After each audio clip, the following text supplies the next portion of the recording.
It's Rob! Tony! And I'm Jeff. We're in gaming. And that's you.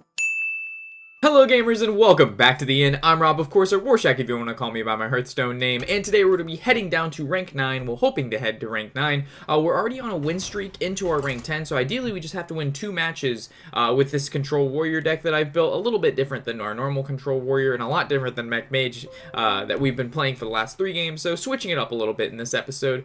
So again, ideally we can win 2. And this will be a pretty short road to legend video, and then we'll try. I'll aim from rank 8 today if we can win 2 in a row right here. So we'll see what we can do. I think that's about it. That's all I wanted to say at the opening. So playing against another warrior, which is pretty strange considering I haven't seen a lot of warrior on ladder. This hand is horrible. Hand is horrible, so we're going to get rid of everything. Ideally, we're looking for like Alkalite of Pains, Armor Smith, definitely our weapons, so... Boom, execute, Ysera. Not so much, not really feeling this. Armor Smith is okay, but again, the rest of our hand is very late game. We don't even have the coin, so we can't even like coin into the boom on 6. Not that playing huge creatures against a warrior is good anyway, because then they just shield slam and or execute it. So Armor Smith here, there's really no other play to make. Next turn will be alright, because we'll be able to play Alkalite, but then if he just plays like a War Axe or something, slam.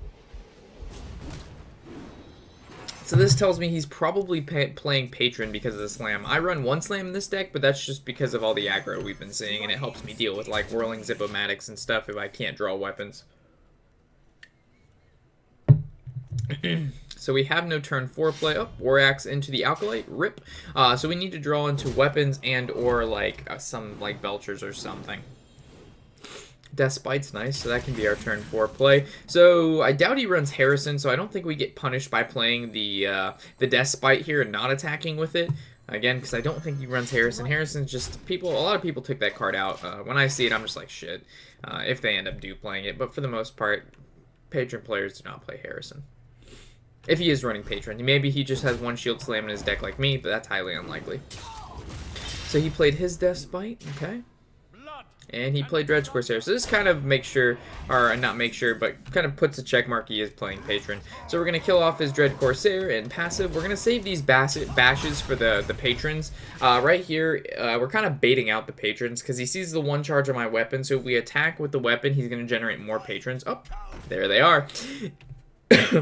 Inner Rage. Okay. So it'd be pretty good for him to use coining in probably a Whirlwind here, and this is actually pretty good. This would normally be really, really bad if we didn't have double bash in our hand, but we kind of baited out the patron with us having only 1 durability, because last turn if we would have bashed his creature, he probably wouldn't have patron rush here. Oh, maybe he would have anyway. Okay, so the most effective way we can clear it is if we bash, if we bash the 2 with the 3 health, and then we swing our weapon into the one with the 2 health. The Whirlwind effect will kill the one with 1 health, and he will have no patrons left. I don't really see any reason wrong with this play. And then we have to, if he has more patrons, we're fucked anyway. So there's no point to save the bashes here if we want to use the shield slam instead. I'd rather shield slam maybe the boom or like a berserker that he has in the deck and not so much swing into it. Because bash won't even kill a berserker, so there's, I'd rather save the shield slam for that. Wow. Okay, another patron. Wow, another Inner Rage, and he's going to swing. So we have to deal now with 4 more patrons.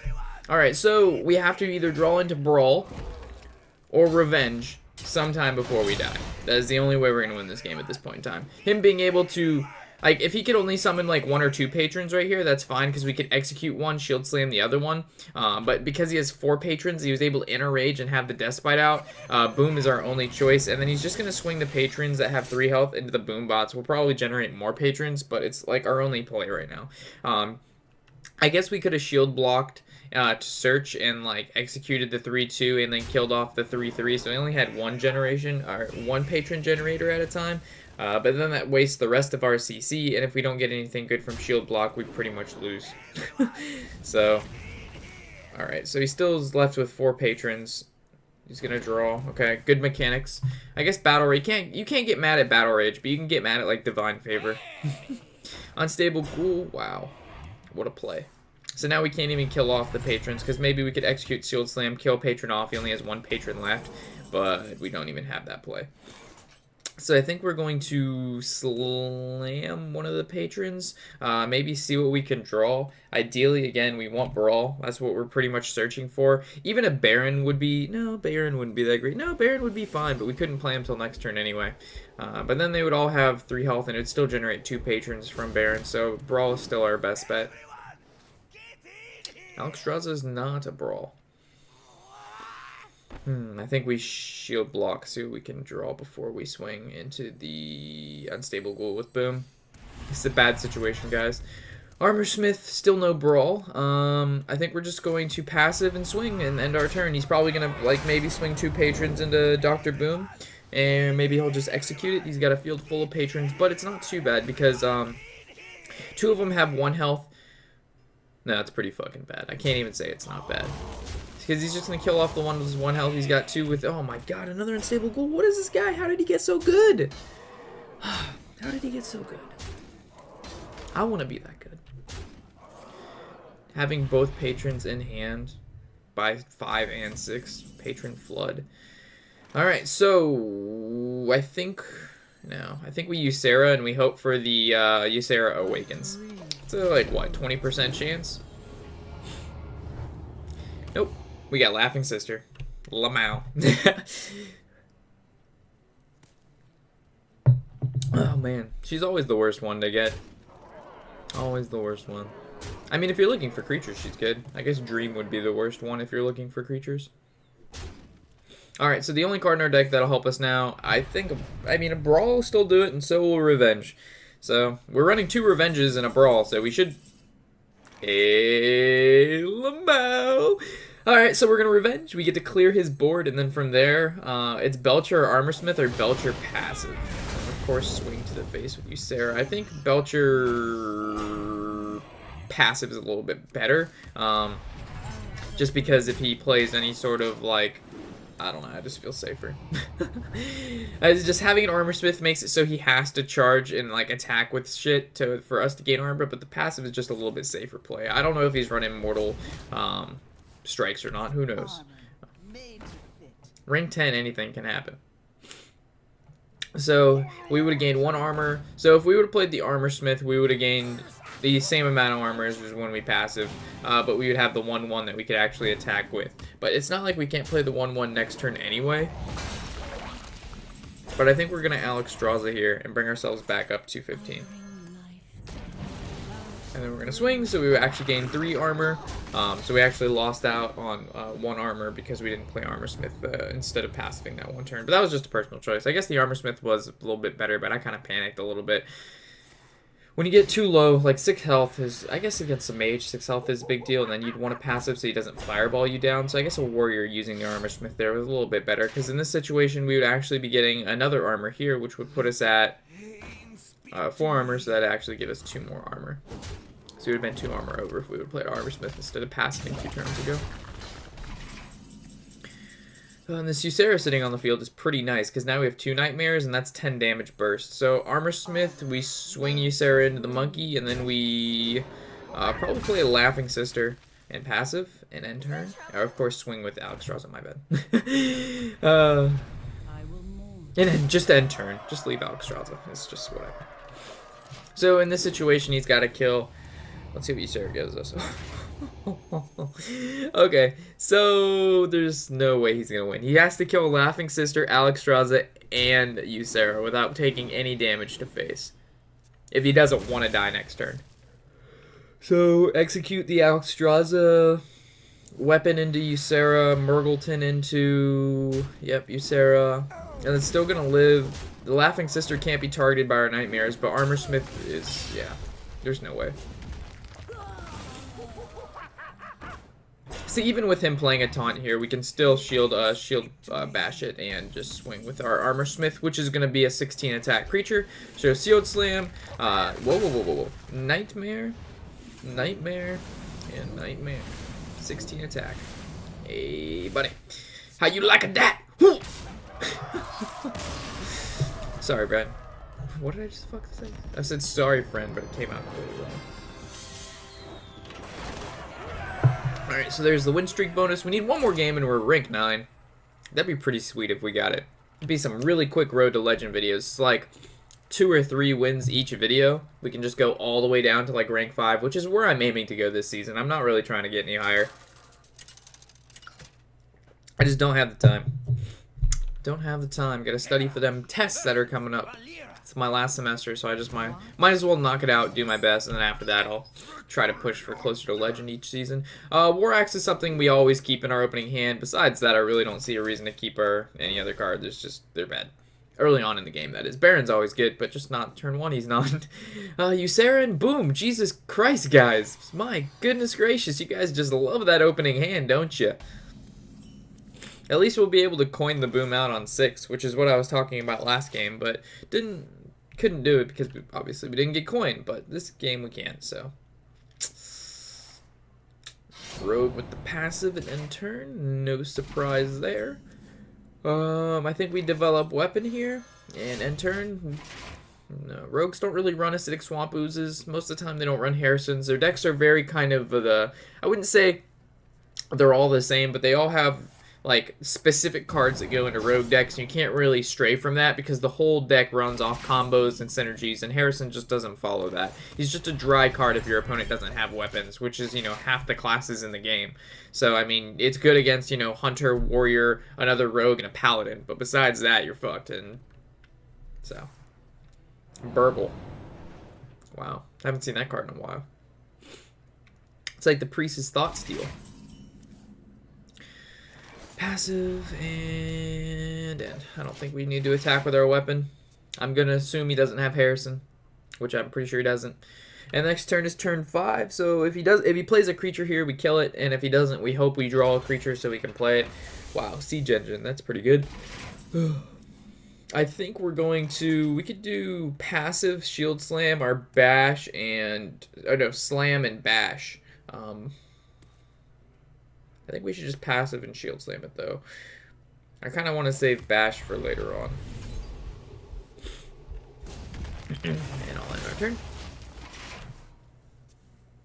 Yeah, Bash makes really good plays later on in the game, because it can go face or it can go, like, people just don't expect the burst damage from Bashes from Warriors. So let's say you've got, like, the weapon on we have now, double Bash in hand, that's 10 damage, or 9 damage, that people just don't expect.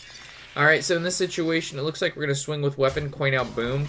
It's pretty powerful. I almost said we were kind of low on mana, but against a Rogue, I'm low on mana, low on health, but against Rogue, like, no health is safe. Especially if he's playing, I don't know what kind of Rogue he's playing yet. Burgle can be played in all kinds of Rogue decks. He hasn't really played anything that signifies. I guess he played the Shiv. The Shiv's found in a Malagos Rogue, so, or Miracle Rogue. So he could be playing Miracle Rogue. Almost, yeah, we should have caught that onto that earlier. So anything above like 20 health is fine against a Rogue, I suppose. Most of the time. When he starts wasting some of his like burst or CC, there's sap on Boom, which is really nice because Boom just summons more Boom bots. So next turn we swing our weapon into the Azure Drake, swing a Boom bot into it, play Boom again. We have now 3 Boom bots and he still has to deal with Boom. Boom bot hit face for 4. 2. I'll take 2. I'll take 2's better than a 1. So now Boom is just so good against Rogue because the sap really doesn't, like, it does a lot, but it just doesn't deal with the Boom bots effectively. Like if he saps like a Sledge Belcher, which is normally sap's first target, like Sledge Belchers, Piloted Shredders, like not Rag, that'd be dumb. Ysera. No, Ysera you still get value out of her. So there's one of this. Why wouldn't he just Blade Fury? Oh, he must have it. Double of this on Boom. Wow, he just got a lot of value. So we were off. Wow, he just took so much burst. That's so good for us. So Slam, see what we can draw into. Swing a Boom bot into the 3/1, and then probably play Belcher. It's the only decent minion in our hand that we can play. There's no point to weapon right now. I'd rather just develop the field. The only problem with this, it's weak to Blade Fury. That's really not even weak to Blade Fury, because if you'd use Blade Fury when he has 2 charges. Wow, he's gonna Malagos now? He must have nothing. He must have got a really shitty hand. That's the problem with Malagos Rogue, is if you just don't get a good hand, you don't draw Auctioneers, you're fucked. So we're just gonna kill off Malagos with the Execute here. We'll play our weapon. We'll probably swing with weapon, passive, and just go face with our creatures. We already have another weapon in hand, and again, we've got double bash. So, what is this? 6, and then 10, and then we have 12 damage. He's at 13, but if he doesn't play a creature, the whirlwind effect from our Despite will pop the bomb, and the bomb is at least going to hit 1 damage. So, if he plays a creature... Alright, never mind. Interesting. Okay, so it looks like we can take him down to 1 health, but Malagos Rogue does run...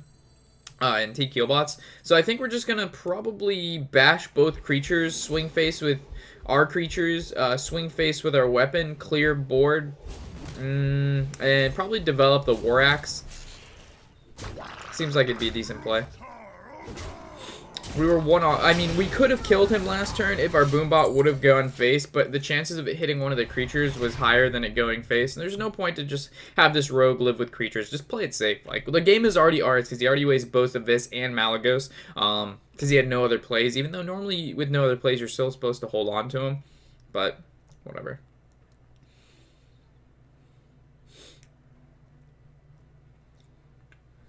So he heals here, or we win? Deckhand doesn't do anything. Backstab doesn't... Did he just kill? Alright, that's game then. He's just trolling right now. Cold-blooded, and he probably just attack his weapon into our slime. Yeah, he didn't draw any Auctioneers. He didn't draw any Conceals. Like, we didn't really see anything too crazy from him the entire game. It was mostly just playing around what we were doing and not really taking any engagement into himself. Or not taking engagement into himself, but not making it so we were playing around him instead of the other way around. Because normally they play a little defensively, but they have like bursts of damage that normally you have to deal with. Anyway, guys, that was... I guess that was a... I don't want to say that was a great game because it didn't feel that great. But Control Warrior, of course, is a very powerful deck, and if you just play against decks like Malagos Rogue, that if they just don't draw the right hand, you pretty much just steamroll them. Like, Control Warrior is just a very consistent deck. Like, as long as you draw your weapons, which most of the time you do because there's a decent amount of them in the deck, and even if you don't draw weapons, you have Bash and a whole bunch of other cards to deal with early game, any deck's early game. So anyway, guys, I will see you next time when we go to rank 8. As always, I'm Warshack, and happy whatever the hell day it is.